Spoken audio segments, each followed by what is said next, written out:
Hello, everyone, and welcome to the first ever BiCurean Podcast live stream. Hi, everybody. We're super excited to be here, and we set up a show kind of with a unique topic since we've been off for a little while. So, Well, definitely looking forward to this. I felt very clever for those of you that caught it, DisInformation Society. And if you didn't, that's fine. We're still totally happy to have you here. Yeah. So, first of all, just some housekeeping stuff real quick before we get started. This is going to be our new format. It's going to be to do live, but we're not giving up on the audio podcasts. We will just be uploading the audio from these live streams as well as the replay of the live video. So continue to follow us in all of the formats that you have been, but hopefully we can start getting some people in to watch our live streams live. Yeah. Well, and that's one of the things, like, BiCurean was always meant to be more of a conversation. And so we really wanted to create an opportunity for people to participate in connecting with our guests, because we get these amazing people, and we're about to introduce our guests for tonight. And we really don't want to hog their time and information. We want other folks to get a chance to hear from them directly about their own curiosities. So we're really excited about the possibility for engagement, and hope that you will enjoy the show tonight and suggest that other people participate. So without further ado, Absolutely. Yeah. So I am going to bring in our super cool fancy software system here. I'm going to bring everyone in now. So we can see everybody's names, and welcome Desiree and Roger to the show. First off, before we get into any topics here, let's have everybody introduce themselves. So Desiree, you're at the top there. Well, Miwok. My name is Desiree Kane. I'm a media producer and a journalist, documentarian. Yeah, that's what I do lately. I host, along with a wonderful Taino woman named Brooke Rodriguez, a show and podcast called First Foods. And I'm one of the founding members of Grinding Stone Collective, which is a collective aimed at building platform for Indigenous people, to combat erasure and some of the things that Indigenous people experience every day. Awesome, welcome, and then Roger, whom we've had on the show before, but we'll do the song and dance and introduce you again. Well, it's a delight to be back with you. Yeah, my name is Roger Wolsey. There's different ways I can introduce myself, but I may as well do the conventional things. I'm a ordained United Methodist pastor. That's my primary vocation and work in the world. I also am an advocate of progressive Christianity. I serve on the board of directors of what used to be the Center for Progressive Christianity, now progressivechristianity.org. I do a lot of writing and blogging, and increasingly leading retreats, and have a reasonable engagement on social media that feels like it's part of what I do. It makes a difference. It gives me a chance to reach beyond where I normally could, as many people are doing these days. And I have a lot of, I'll just say, give a damn about this world, and I care a lot. Yeah. Big fan of both of your works for me personally, and what I've checked out, and very happy to have you both on the show. So, without further ado, let's launch into some conversation. What we love about the show, obviously, is that interchange. But what we wanted to start with was kind of part of the point of BiCurean is to create opportunities for people to talk with one another, even when they disagree. However, one of the things that many of us have noticed recently is that there's something larger than disagreement. There's sort of an what we'll say we're calling reflexive conviction. People get an idea, and they get very committed to it, even when there isn't maybe a lot of objective reason to attach to this, that it doesn't necessarily have any verification happening other than our own personal emotional response. And both of you, in different ways, have specialized in being able to talk with people across that kind of difference where there's that belief or that conviction that someone's doubling down on that may or may not actually be backed up by experience or objective data. And it's challenging because, sometimes you just want to like stop talking. This isn't, they're totally out of left field and not real. And yet that's not helpful. Right. And so we wanted to kind of maybe start there. And then we have some other questions that people have mentioned to us that I put into a Slido. Hopefully people will also participate. But that seemed, even if we could just get that tip from you, I think that would be successful. But I'm sure we'll get more. So how do you do it? How do you talk to people when they genuinely believe in a reality that doesn't exist?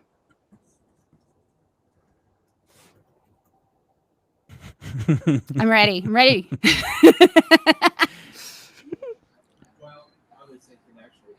I'm gonna let the pastor go first.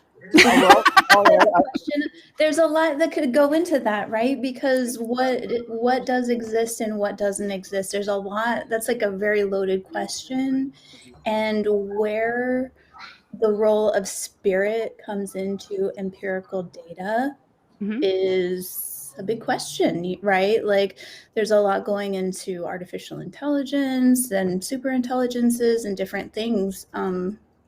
So Roger, please, if you would. Yeah, it is in fact a loaded question. There's a certain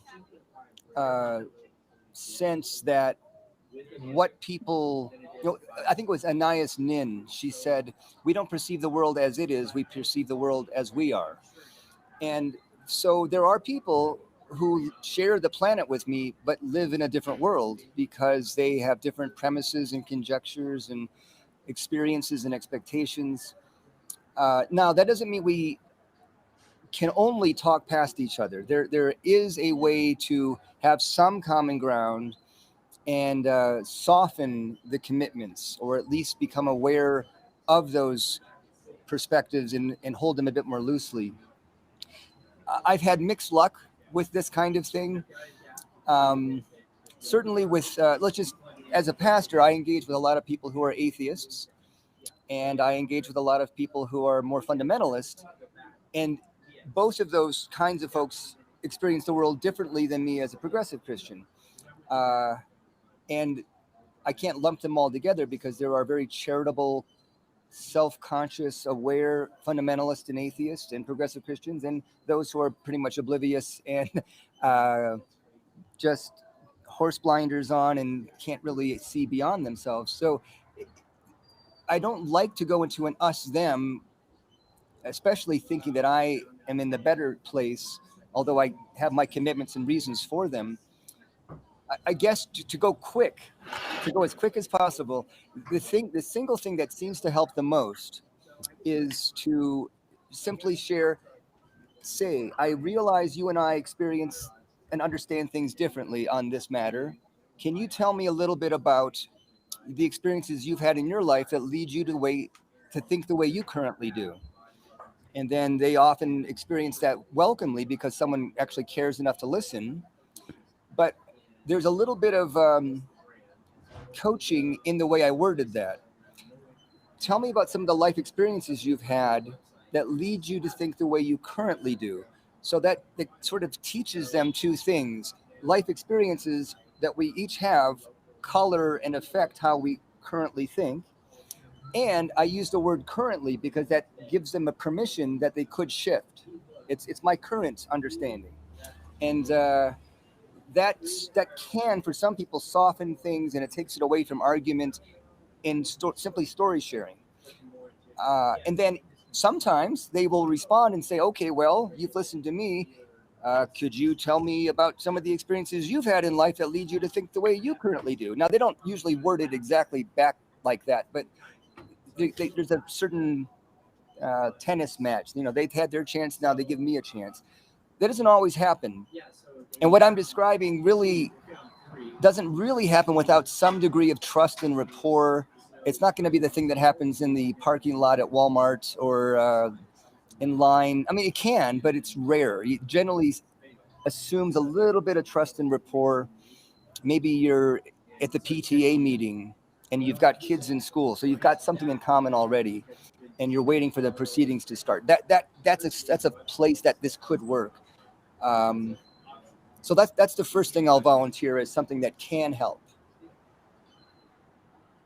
Yeah, I mean, I really like that that layout, and I think that's to the point and the gist of what we've been trying to do here at BiCurean forever, right? Is just kind of figure out how to have these conversations, and that's why we thought for an inaugural, live broadcast, having this conversation and from different perspectives was important. But I really like how you frame that, and I feel like that's good advice for anyone in having a conversation. But Desiree, thoughts? Yeah. Okay. So something that's happening right now is that you may or may not be aware of it, depending on how deep down the super nerdy data science holes you go. Different groups of people have been inorganically indoctrinated into different belief states through a number of tactics that involve technology, and it's a form of authoritarian control, right? So when you're like, how do you talk to somebody across a chasm? Shared values are a really big deal, because when you argue with someone who controls the definition of certain things, starts to come into the context of the conversation. And humans, we do this thing, it's in our psychology, called the fundamental attribution error. That's what accounts for victim blaming sexual assault survivors. It's where we put our understanding onto someone and you say, this must be a personality flaw of yours, or this must be something you did, instead of considering the situational positioning of someone. So understanding from a place of compassion that when someone is being extremely ignorant, they're running up on you with like this loaded political language and you don't know why, and they're being really somehow. Relating to people on a compassionate level, on a human level, is something that is not encouraged in this individualistic society. And so knowing about our own cognitive biases, like fundamental attribution error, where you're like, why are you being so XYZ? Not understanding that the technology absolutely exists today to get someone to accept an inorganic position all the way down to a brand new identity. The technology exists. This isn't some ghost in the machine like a theory or whatever. Between 2030 and 2050, we're going to have artificial intelligence that surpasses human cognition. So understanding that most human beings are not prepared for government-grade weaponized propaganda and disinformation campaigns really allows us to take a step back and be like, oh my gosh, I've experienced that, they've experienced that. What's happening is radicalization. And so I really liked Roger's, like you alluded to not having binary thinking, because influence exists on a spectrum from both healthy to authoritarian. Humans exist on spectrums. And so knowing within ourselves what those cognitive biases are, and then not working within binary thinking where someone is all good or all bad, relating around shared values and compassion, having empathy that they too care about something, or else they wouldn't be responding to a thing in that way. Like, people don't engage on the internet and say, you know what? I mean, some people do, but the majority of folks who are radicalized don't go on the internet and be like, I need to learn hate speech. Google me hate speech, give me options, so they can. It's a slower pathway into these radicalized, like highly authoritarian mind states. And so I really view things that we have a problem with authoritarianism and groups that wield it against other people in different contexts. And that can go from Bible cults to New Age cults to governments to mercenaries to corporate interests. It's the use of authoritarianism that I think we've got an issue with in society. Do you feel like the authoritarianism has come on more lately?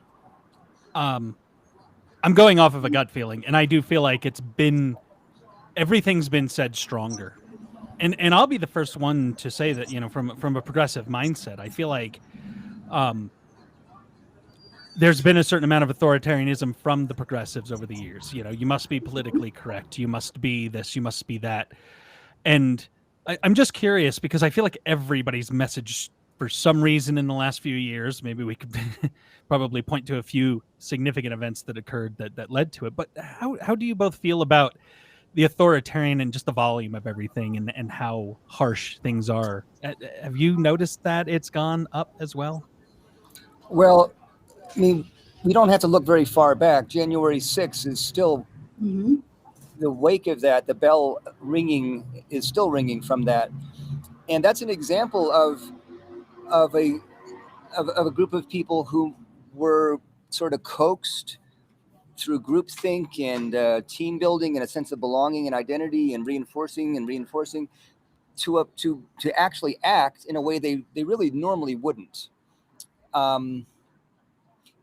And I suppose the same could be said to some extent. I mean, it's a bit of a false equivalence to say, I don't think liberal groups are doing quite the same aggressive, but in terms of a lower grade of peer pressure and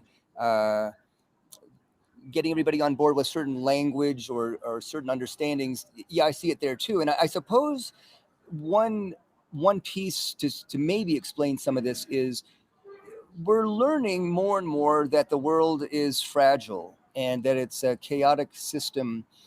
And particularly white folks in the US, the ant farm has been shaken, and it's not going to be the way it used to be. It's not Mayberry anymore. And white folk are going to be, well, maybe already are a minority group in the US as a whole. People of color are increasing as a majority. And some folks are frightened by that. And global warming is happening and the effects of that. And people are in denial about it, but they know it's true, I think. So there's a certain sense of things being out of control. And when things feel out of control, a lot of folks revert to sort of king of the hill thinking. Our way is the way. It's got to be this way. It's absolutist and not nuanced and civilized, because I'd say it's in parallel in proportion to the sense of fear and perceived chaos in the system, which leads to the increase of that same amount of relying on the absolute authority of a certain group or identity. That's a take on things. Might have some merit. There's probably more involved, but that seems to be a pretty fundamental one. So the original question is authoritarianism on the rise? Is it or does it just seem louder? I guess it's really just a question of I feel like it's always been there, and like I said, I've seen it from both sides for years, but I'm wondering, is it actually worse or does it just seem worse? So I hear this subtext of, I hear it from both sides. You're meaning the left and the right, right? Okay, I'm Native. Yes, authoritarianism from the American government and other governments, from other religions, from other people visiting on this continent who are here. Yeah, I mean, it's always been there. It's not going away. This is a existential crisis that the Americans are having. But it goes back to a papal bull in 1492. Like, this is straight out of Rome. I'm not even joking when I say that the word propaganda, which is a problem right now, comes out of another papal bull, which is like basically the spiritual law out of Rome about propagating the faith, you know? So like, we're having a problem with propaganda. This is a Christian nation. And like there has been a problem with authoritarianism from certain sects within Christianity, right? So like I don't want to do a whole blanket statement thing where I'm like, the Christians are terrible. There have been people who've run away with the narrative and values of the Christian faith. And I feel a little bit of empathy because as a Native person, I very much know what it's like to have your narrative Columbus taken over, people gone weird directions with it that only serve them and not the whole, and then is termed, pit people apart.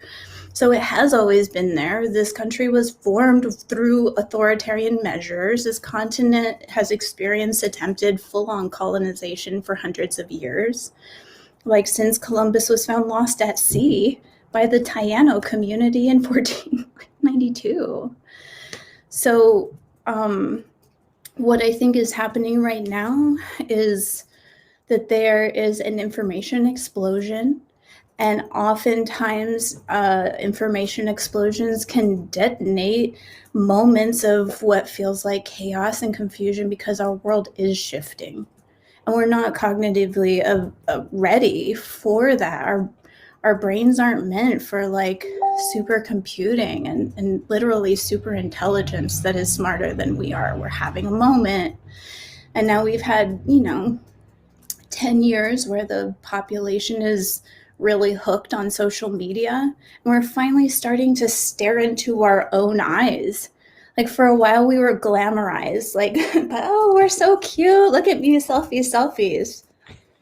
But now it's 10 years later and we're like, ew, that kind of vanity is maybe not good for society. How much time we're spending is not good for our like mental states. The more time you spend on social media, the more depressed a lot of people can become. So like when we're talking about authoritarianism and relating to people and different things like that, some of my advice is like get off the internet and go outside. Go wash your face, go outside, like take a second and just take a break. So I don't know that one party is more authoritarian than another. What I think we owe each other is to develop nuanced understanding and language to describe what we're experiencing so that we can name it, own it, reconcile it. And for, the folks who practice the Christian faith, like actually, so there can be lamentation, so that there can actually be a process which is ingrained deep into the Christian and other faiths around how you reconcile in, with other human beings. Yeah, and I actually wanted to segue and ask you to share your orange shirt, because I know that has some meaning and it fits with what you're referencing. Yeah. Okay. So there's a First Nations lady. Her name is Phyllis Webstat. She wrote a best-selling children's book called Phyllis's Orange Shirt. And today has been declared National Orange Shirt Day. It is a day of reconciliation for Native people and non-Native people. And it's centering around the hundreds of years practice of Indian boarding and residential schools. So the history is that Jesuits, Episcopalians, Catholics, literally stole generations of Indigenous children, did not value the cultures, language, or lives of non-Christian people, and forcibly indoctrinated whole generations of Indigenous people. So literally every single Native person if you know any, because some people don't know any Native people, but every single Native person that people know is touched by this trauma from that experience. It ripples into our families. And so today is Orange Shirt Day because there is it started in Canada and is now being expressed here. But I'm putting in quotes they, so pop culture, they found a bunch of Native children in unmarked graves, like 6,200 plus. And this is not news to anybody. I mean, my grandpa's boarding school, I thought there was like 100 or so in there. They found 210. And this is happening. There are hundreds of these boarding schools. So Deb Haaland, who is the Department of Interior, she's like with the, what's it called?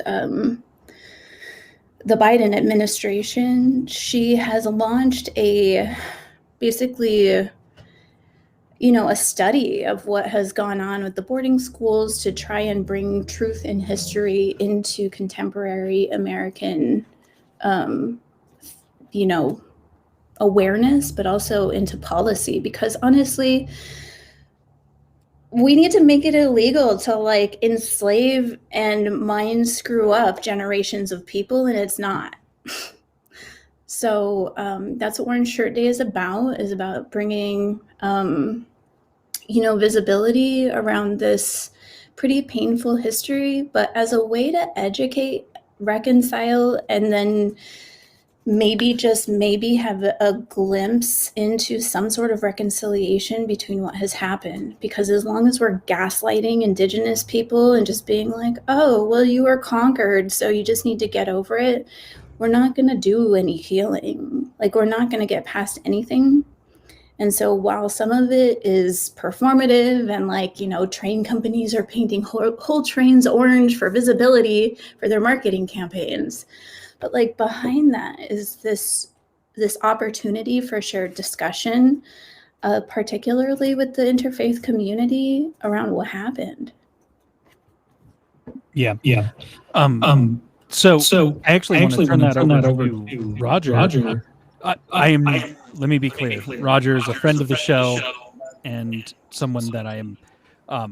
I very much trust and believe his personal ethics are at a lot more in line, and so I do not want this to come across as putting you on the spot. You're not representing, anything from a Christian point of view. I'm just curious to hear, how would you frame that kind of a conversation to, though, the people that you talk to and stuff like that? How can even Christianity be sensitive to that when, as you heard from a Native person, it's a difficult thing regardless? Yeah, I was thinking, my gears were already turning as I was hearing Desiree share, and she used the word reconciliation numerous times. Why that is important. Jesus in the Gospels talks about the ministry of reconciliation numerous times. This is like what he's about, and proclaiming the kingdom, the empire of God, and subversive countercultural difference from the Roman Empire, worldly ways, and this ministry of reconciliation, the reconnecting of people who have been estranged for various reasons. And that is the ministry. But I would say American Christianity, that's a little bit broad because there's thousands of denominations and they don't all think the same way, but mainstream... Let's be clear, most don't think the way you do. True, I'm not going to deny it, but they do take the Bible seriously, so they would agree with what I'm saying in a factual way. Yes, Jesus does say these words. I think they would concede that. But mainstream Christianity has become conservative evangelicalism, and it's as Americanized as it is Christian, and maybe more so. It's a lot of individualism, pull yourself up by your bootstraps.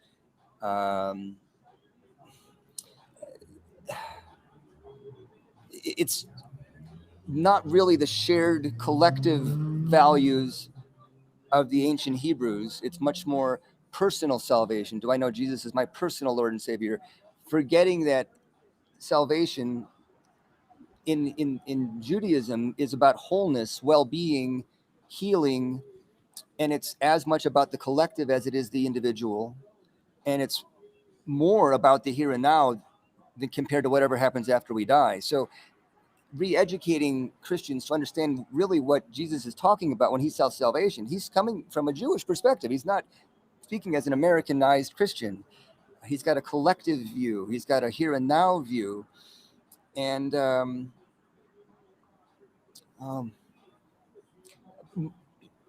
Desiree was right to point out that there is a tradition, a lineage within Christianity of lament.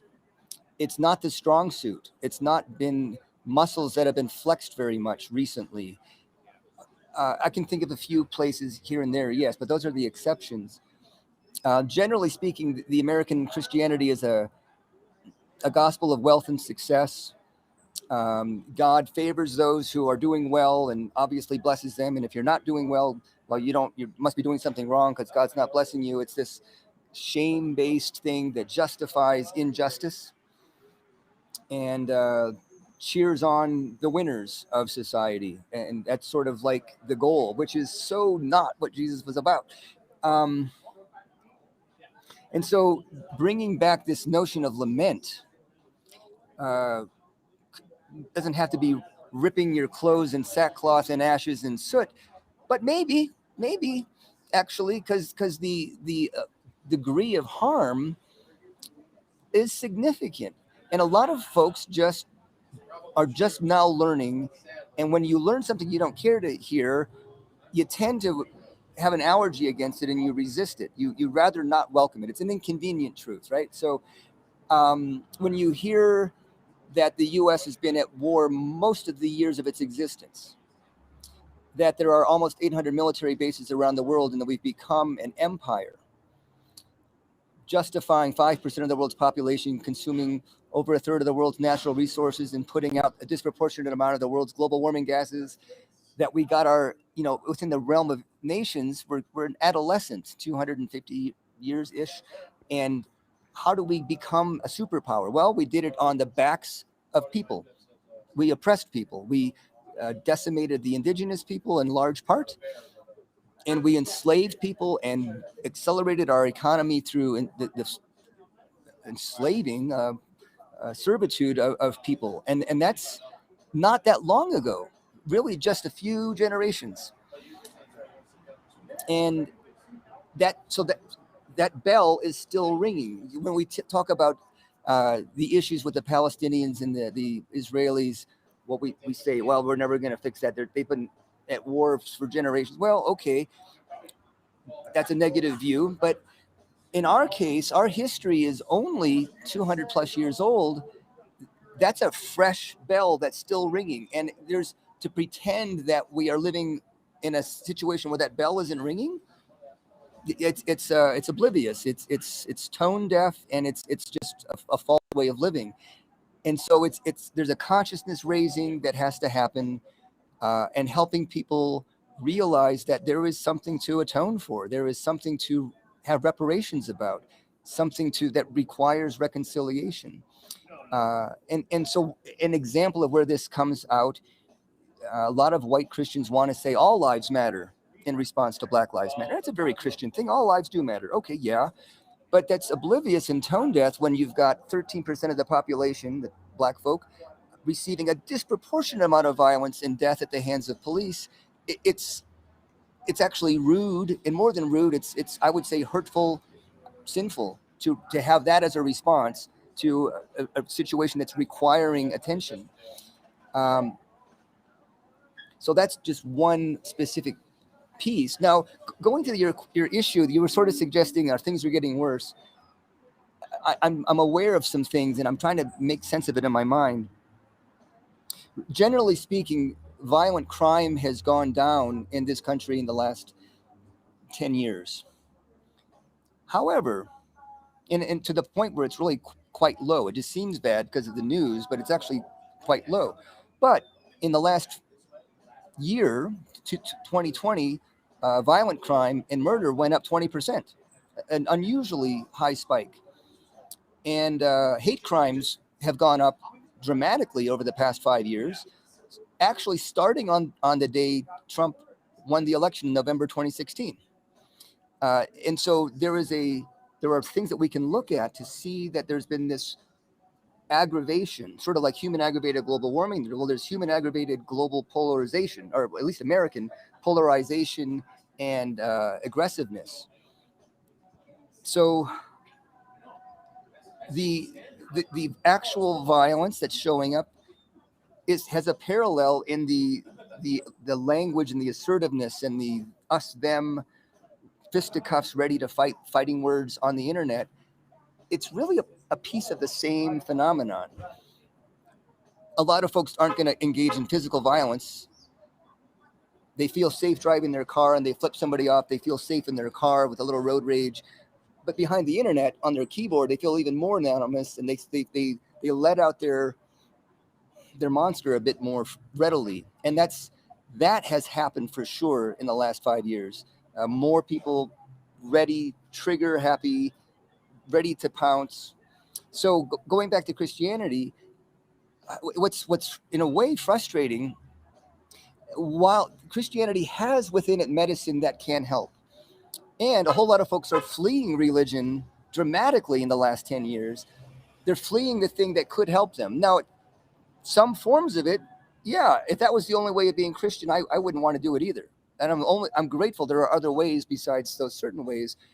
I couldn't be Christian either. But and Christianity doesn't have the only monopoly on medicine here, but reconciliation is essential. It is not peripheral. And lament and recognition, atonement has to be part of it. But it is so foreign to most American Christians. They are much more in the success, nice suits, nice cars, live the good life as the way of being Christian, as a sign of God's blessing. And it is so different from the more humble, hard, grassroots work of real ministry. So that's a long answer, and it's not an easy thing to get at. But as a pastor, I'm doing my best to try to get other pastors to speak to these things from their pulpits and their newsletters, and not feel so timid. A lot of pastors are afraid to bring up these issues because they're going to maybe lose some money. People might leave. And I'm basically trying to say people are already leaving. Let's just do the best we can and live as faithfully as we can, and not try to be, people pleasers. That's not going to work. So can we agree to go deep and get people on board to realize that pastors are called to comfort the afflicted and to afflict the comfortable? Can they agree to that? Will they sign up for that? In my case, I'm in a church that's got a lot of folks who don't vote the way I do. And over the last year, they realize I love them. They've got trust and rapport. And they're now moving toward a journey of considering being a reconciling church that's LGBTQ inclusive and friendly. They are actually on board toward that process. So I see places of hope, but it requires courage and being bold in a way that I think some folks maybe are not quite ready to do, but they have to. I'm going to fade out now because I've said a lot. Really, really appreciate it, Roger. It's one of the reasons I really value your participation. I come from a very conservative religious background, and I moved away from that. And it's valuable to me to bring that into the conversation, because I feel there's a lot of polarization even just around faith. And one of the things that one of my friends from my conservative Christian days, she was very excited that we were doing this conversation tonight. And she and I were talking about the fact that she feels very politically homeless. And, she and her spouse never in their lives voted Democrat and voted for Clinton because of their concerns with Trump taking office. It was a very difficult time for a lot of people. And she's like, I don't belong in any of the political homes that exist. And we value each other because we can talk across our differences, and because we live very different lives, and we care about each other, we respect each other. And as I have these conversations with these folks that are from all of these different backgrounds, what I realize is that these folks they don't know where to go. They don't know how to get hooked into anything, really. They want to participate. Their old answers aren't working. and the quote, as you were saying, Desiree, the other side doesn't look any more appealing to them. So it and so that was part of it is, we're losing, it's a problem because we're losing some of these people who are, I would think, the more reasonable folks, because they don't have a way to participate or a place to land. And they've come to understand that where they've been doesn't work anymore. And I don't know, something you said also a lot, Desiree, something I also deeply value about you is that you've pointed out we need an off-ramp. If somebody's in an extremist situation and they recognize that, how do we, without taking responsibility for their situation, how do we also, meet it with enough empathy and consideration that they can find an off-ramp or participate in one, right? Like that's so that's I mean, it's like it's kind of a direction for the conversation, not necessarily a clear question, but I just don't know what I feel like that's an important thing for us to explore at the very least. If you have any ideas or suggestions, please throw them out there because I'm not sure. Having pastors who are willing to address disinformation would be a good way to start that. So and I'm not sure we meant to take this into a conversation about specifically Christians. I was raised Roman Catholic, so that's a foundation of my understanding as well, though I am no longer Christian. So I'm just trying to bring something that I can relate to the conversation. But so Genesis, right? Like Genesis 2 talks about the tree, and there's a snake, and basically God's like, don't eat from this tree. The snake comes and offers disinformation. Eve was a target of disinformation, and he played on her doubts. And so it is infused directly into the first part of the Bible that disinformation has been jamming up humanity since forever. Mm-hmm. Right? So like, I love the quote that there's a researcher and a wonderful woman I know named E. Rosalie, and she does a thing called, what is it called? She rebranded it. Well, so you could search like original sin and disinformation, you would find her. But she says, if pride is the original sin, then disinformation was the original temptation. Mm-hmm. And so understanding that and knowing where inside the Christian doctrine, like conversations that are contemporary exist to teach lessons about, hey, disinformation is a real thing. It's used by schoolyard bullies style authoritarians who are deeply insecure, so much so they have to control everything. Those kinds of lessons are extremely important because basically what's happening is, as societies who are throughout time go through these information explosions, a lot of confusion winds up happening, a lot of cults, a lot of doomsday cults, a lot of things start happening. That can be inorganically, like with bots, troll farms, ad networks, can destabilize democracy in the ways that we relate to one another. Right? So if you're trying to control everything, you're going to want to destabilize democracy. And so that is essentially what's happening. That's something that we need to kind of guard against, because the way to quiet demands for democracy from people who are living in an autocratic society like we are is to make democracy seem, unappealing, to make the process of democracy seem unappealing. So we're experiencing that now very much so. Yeah.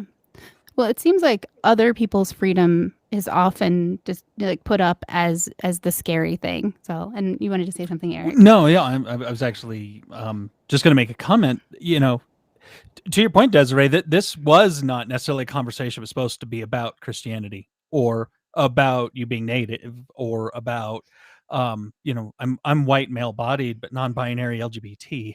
So, everybody has kind of their tribe and the place where they come from. This conversation was really, in our mind, designed to kind of give us all a chance to kind of talk about the perspectives. And if I were to take anything away from what we've talked about so far, it's heartwarming, at least, to know that Roger has his flock and is trying to lead them down a better path. And you, Desiree, are out trying to spread knowledge and information. You may not change everyone you talk to every day, but if they're aware even about why you're wearing an orange shirt today, or some of the different experiences that you've had, I think part of the way I hope we get past some of the polarization is to at least start accepting other people's different experiences. Even if we don't get to a point where we are reaching out and actively trying to make a difference in everybody's life, I've heard that from people too. It's hard to do everything. If you've got $10 and you want to donate it, who to? Some of us, it's an easy answer. Some of it's a lot harder. But we could actually start seeing the different perspectives. And I think that's where you say, the disinformation. What I see in the disinformation every day is a solid line about how somebody really feels very strongly about their freedoms and their personal needs and their personal issues with things that are completely inconsiderate and oblivious to anyone else's experience. And I think we at least need to stop that in ourselves and encourage other people to stop that. One of the things that brought up this thought was masks and stuff. And we've danced around some of these obvious things that are, happening in the media right now. But the reality is, when I put on a mask, it's partially to protect myself, but it's also to protect others. What's wrong with the mentality that maybe it's not about, my needs or his needs or her needs, but maybe it's about just trying to be a considerate member of society towards other people. Yeah. Well, you remind me of my favorite quote, and I'm not going to say who it is. You might know it. That I heard recently. It was like, if there are two kinds of people, it's the kinds of people that believe one tribe needs to dominate, and the kinds that believe that we can coexist peacefully. And that really struck me as like, okay, I mean, I don't necessarily believe in the two kinds delineation. And that moment for me was like, yeah, I think that's where I land, is I believe we can coexist peacefully. And I recognize that requires something of me. That requires that I be willing to be inconvenienced, or sometimes not have things the way I think they should be, or accept things being allowed that I'm not totally good with. And that's okay, because I believe we can exist peacefully. I don't have to dominate. I don't think someone has to dominate in order for things to work. And I'm like, I see how that is the larger tension that I end up addressing. I'm kind of reminded of a phenomenon that I hear about in couples counseling, marriage counseling, couples counseling. What seems to be important is both parties having a sense of themselves as individuals, plus the relationship as a distinct thing that matters and is of value. So if we broaden that, can we honor me as an individual, the particular tribe that I run with the most, but also have a sense that me being a part of the American project or the global project of humanity matters, that I'm not just this free agent in a vacuum, that I do so in a context, and that context is delicate and it matters. And so all of us need to contribute to nurture, to tend that garden as a essential integral value. And I'm not sure, I think most people can get to that point. I think it wouldn't take too much for people to move at least somewhat in that direction. And if we got 10% of the people to move 10% in that direction, that matters. That really does matter. Mm-hmm. No, that still feels like a very proselytizing dynamic that has not been necessarily always wielded in ways that are actionably helpful. I think there have been well-intentioned proselytizations like that. One of the things that I don't do really is I don't go out and I'm going to help people today. I live my values, and I'm transparent about it. And people relate to me because I talk about, I don't perform my easy stuff for social media only.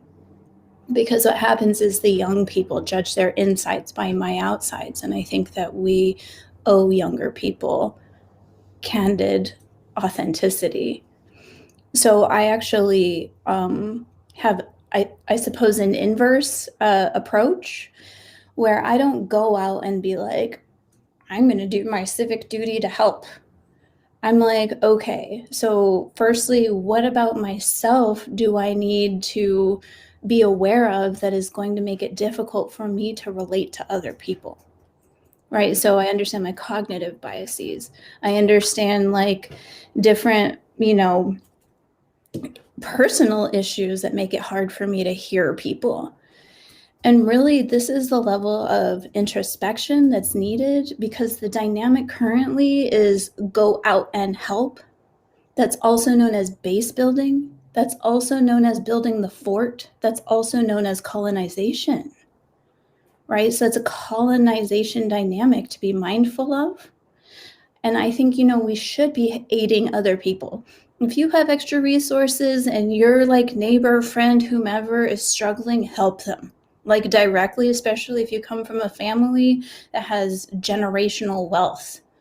Give away money, like give away resources. Go to your rich friends, people have wealthy friends, ask them to do the same thing. No strings attached, just like help people out. Like do the work, have the conversations in your immediate vicinity. I think about my partner today gave me a really good example of like relating to people from a very far position that you're in, which was he, wound up in conversation with a good old boy, as it were. And they were talking about the Dukes of Hazzard, which from my perspective, I'm like, whoa, old-timey white supremacy, I'm good. But what he did instead, which I would have been like, he hung out, he was patient, let him know, I grew up in that time too. And that car is sweet. But I learned about what that Confederate flag actually is about, and I kind of changed how I was feeling about it. And he comes in, he's like, you could tell this guy that, the hamster was really on the wheel, thinking about things.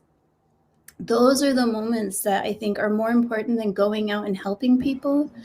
It's to plant an idea, that there's more, or that in Indigenous community, a lot you hear it said, like, remember your original instructions.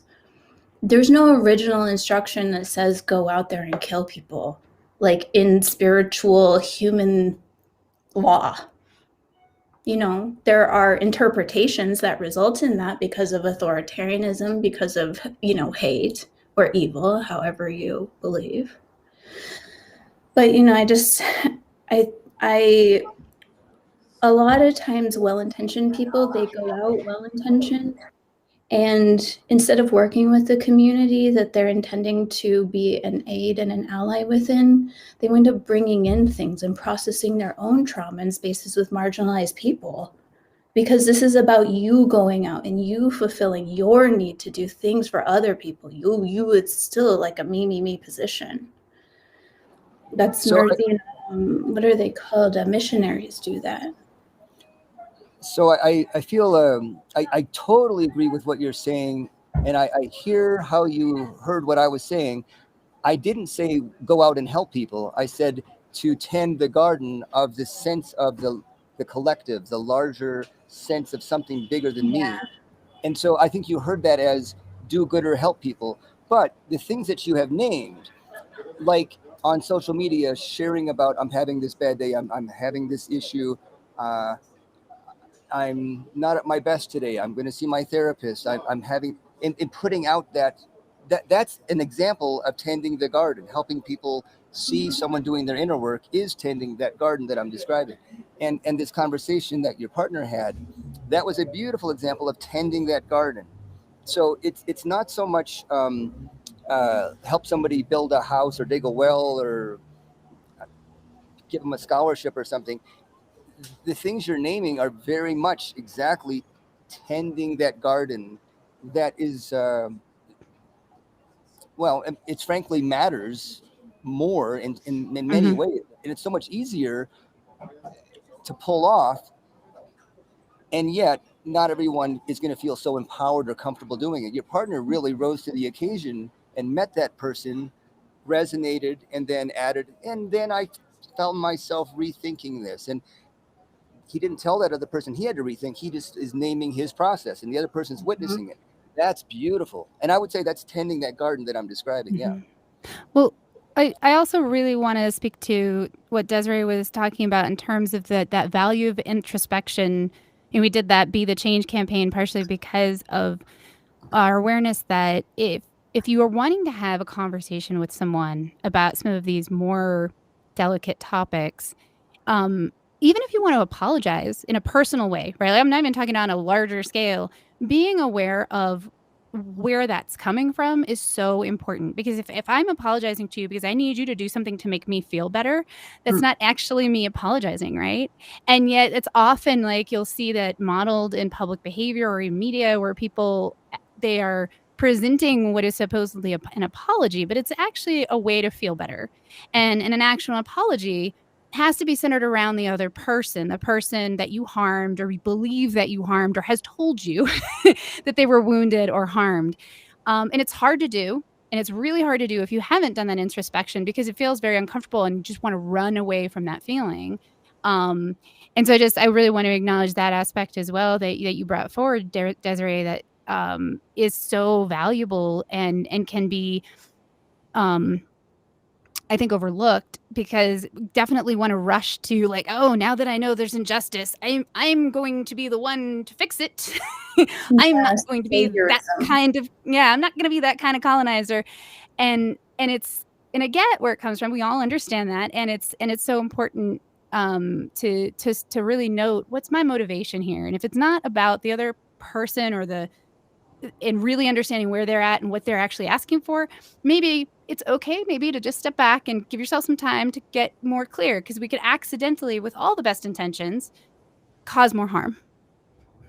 Yeah, the figuring out if you're an ally or an accomplice to different groups makes all the difference, right? Because allies may perform things, accomplices are ready to roll it on. Like, what are we doing? And of course not into harming other people, but like when stuff really happens, Calvin Klein is not going to help you when your house floods, but like Calvin at the post office might, like those kinds of things, they wind up really mattering.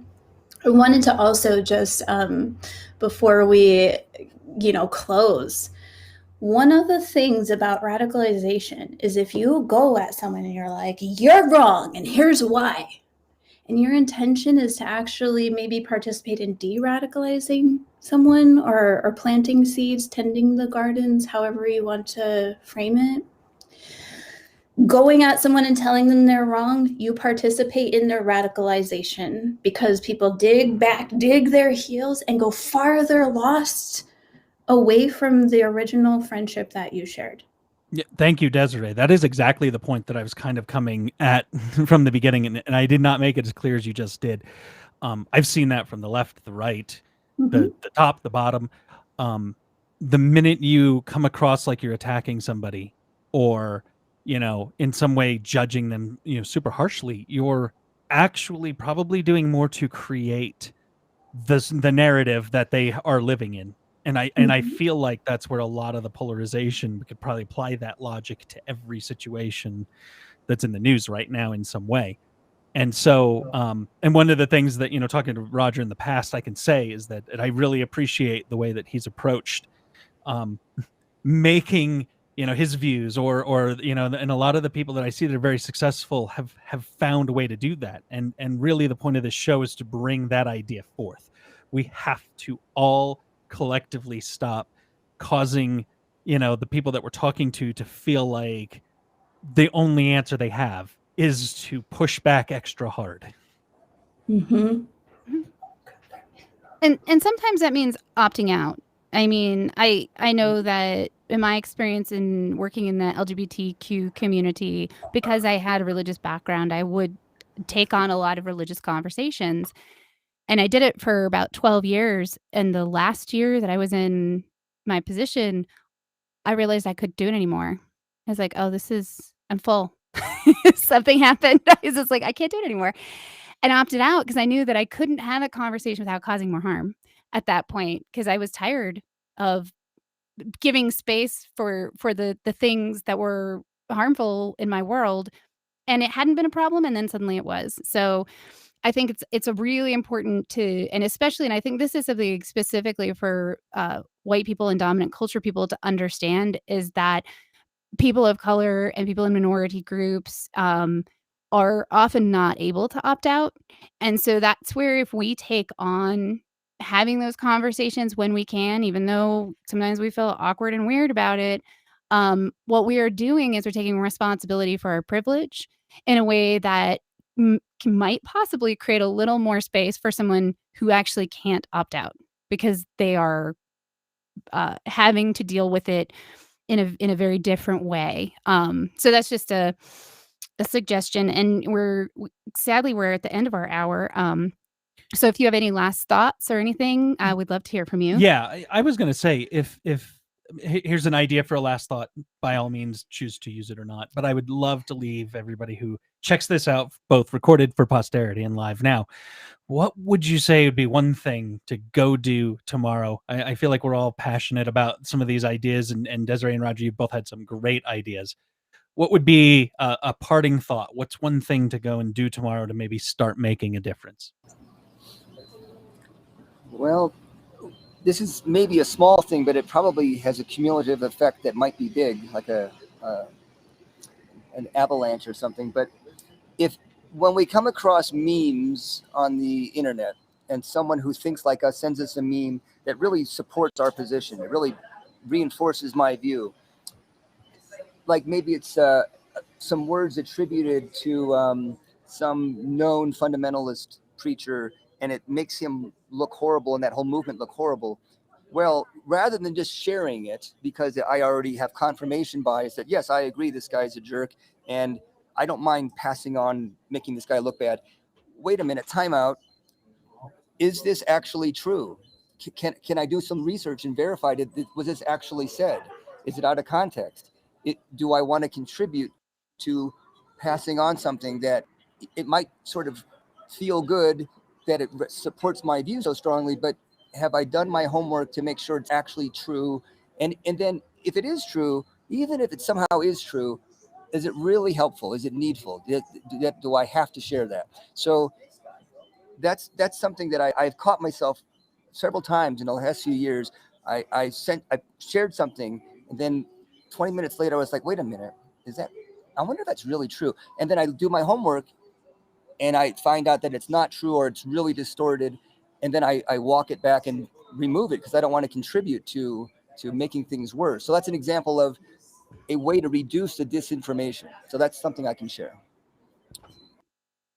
Thank you. Love that. And I'm going to pop this up, Desiree, the thing that you sent earlier. Oh, sure. Just so it's there. Maybe I said add, but like, is it going to work? Yes, there we go. So. There's a lot of political polarization right now, and I think if people are struggling to understand kind of what's going on with the right wing, reading The Cult of Trump by Dr. Stephen Hassan is a great start, because I think there's a lot more moneyed interests at play in destabilizing the ways that we can relate to our neighbors.